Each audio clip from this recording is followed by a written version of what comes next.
দর্শক এই মুহূর্তে যেতে চাই কোরবানি ঈদ পরবর্তী সবচেয়ে বড় চ্যালেঞ্জ সেটা হচ্ছে বর্জ্য ব্যবস্থাপনা। কোরবানি পরবর্তী বর্জ্য ব্যবস্থাপনার খোঁজ নিতে রাজধানীর মাতোয়াইলে অবস্থিত দেশের সবচেয়ে বড় ল্যান্ডফিলে আছেন সহকর্মী সবুজ মাহমুদ। সরাসরি চলে যাচ্ছি তার কাছে। সবুজ, কি পরিস্থিতি দেখছেন এখানে এবং কি বলছেন বর্জ্য ব্যবস্থাপনার সঙ্গে যারা সংশ্লিষ্ট রয়েছেন তারা?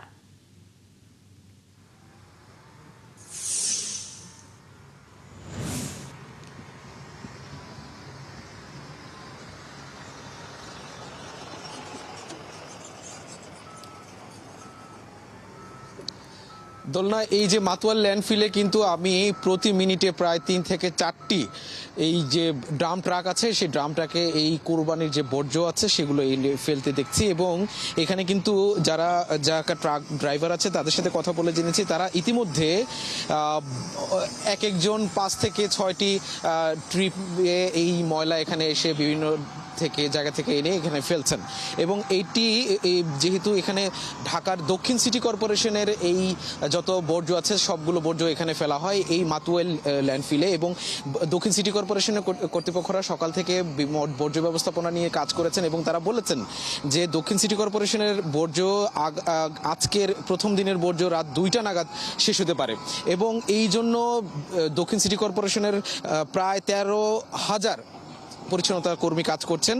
সেই সাথে এই বর্জ্য ব্যবস্থাপনার সাথে কাজ করে তারা প্রায় 15,000-এরও বেশি বর্জ্য আজকে লক্ষ্যমাত্রা নির্ধারণ করেছে যে আজকের দিনের মধ্যে 15,000-এরও বেশি বর্জ্য তারা এই বর্জ্য অপসারণ করবেন। এবং 3 দিনের একটি কর্মসূচি, সেই 3 দিনের কর্মসূচিতে প্রায় 34,000 টন বর্জ্য অপসারণের লক্ষ্যমাত্রা নির্ধারণ করা হয়েছে।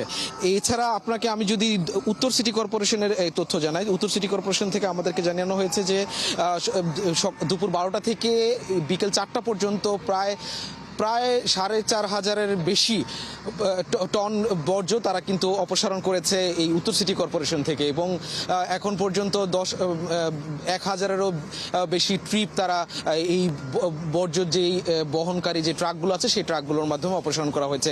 যারা পরিচ্ছন্নতা কর্মী আছেন, ট্রাক ড্রাইভার আছেন, তারা কিন্তু নিরলস পরিশ্রম করে যাচ্ছেন এবং তারা বলছেন যে রাত যতটাই বাজুক এই ঢাকার যত বর্জ্য আছে সেই বর্জ্য অপসারণ করে তারপরে তারা আজকের মতো কাজ শেষ করবেন।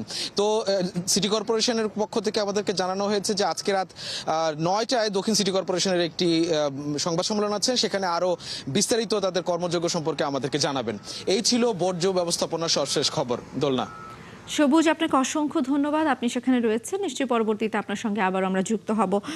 দর্শক, বর্জ্য ব্যবস্থাপনার খবরাখবর জানাচ্ছিলেন সহকর্মী সবুজ মাহমুদ।